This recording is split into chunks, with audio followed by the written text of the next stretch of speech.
Honourable Ruth Dyson. I hope I didn't push in front of the Minister. He's welcome to take a call.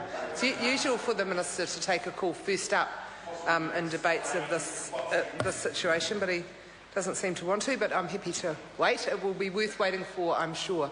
Mr Chairman, as my colleague, the Honourable Trevor Mallard, has just explained, this is the bill that was taken out of the Statutes Amendment Bill when it was first referred to the Government Administration Committee some time ago, not because there was anything in it that didn't have the unanimous support in terms of policy across all members of Parliament, but because the number of amendments that this sought to make for the unit titles wasn't appropriate for a Statutes Amendment Bill. So on that basis, we not only took it out of the Statutes Amendment, but we gave our commitment to ensuring that it was progressed at a speedy fashion.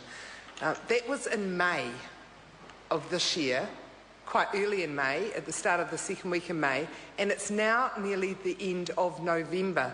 And I want to know what the government has been doing between May and November which caused them to not progress a bill that has the support of every single member of Parliament and was taken out of the Statutes Amendment Bill.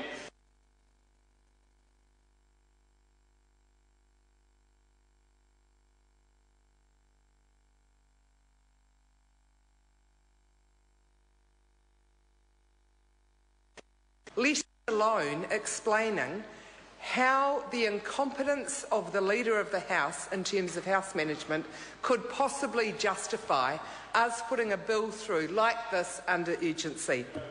So I want the Minister to explain why this is being put through under urgency when our committee, representing 3 parties, and I'm sure that we had the understanding from other parties as well, having agreed that it was fit in content for a Statutes Amendment Bill, wouldn't see fit to progress this in our normal extended sitting time on a Thursday morning rather than under urgency.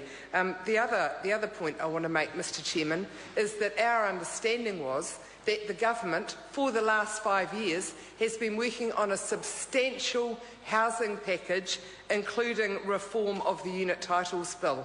And I'd like to know how much longer New Zealanders have to wait to get something of substance out of this government in a pretty critical area, the housing area. I know that we in Canterbury are used to waiting. The very minister who's responsible for the incompetent management of the House, Jerry Brownlee, promised my constituents that before Christmas 2012 the zoning decisions would be announced. And guess what? 11 months later, we are still waiting for those decisions. People's lives have been put on hold. They have no ability to do repairs or rebuild of their house while the zoning decisions are still not determined. So in terms of this Unit Titles Amendment Bill being put aside since May and now being put through under urgency, I'm not at all surprised. So with frustration over the incompetent management of the timetable of the House, we support the substance of this bill. We come to the questions, and there are quite a significant number. Point of order. Point of order. Point of order, Honourable Chester Morris. Point of order, Mr Chairman. I seek leave to have all questions heard as one. Put all questions. Put anyone opposed to that course of action? Leave is granted. That does simplify matters. So the question is that clauses 1 and 2 and clauses 142 to 163 stand part. Those are of that opinion. I've just done that. No, but this is the same as the statute. Righto.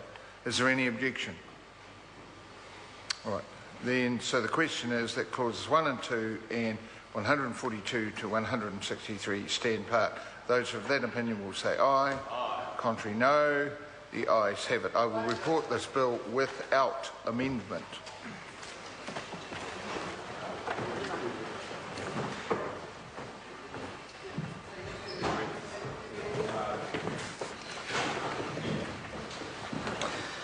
Members, the House is resumed. Mr Chairman. Mr Speaker, the House and Committee has considered the unit titles amendment bill and reports it without amendment. Mr Chairman, I move that the report be adopted. The question is that the report be adopted. Those of that opinion will say aye. To the contrary, no. The ayes have it. The bill is set down for third reading forthwith. Mr. Speaker. The Honourable Chester Borrows. Thank you, Mr. Speaker. I move that the unit titles amendment bill now be read a third time.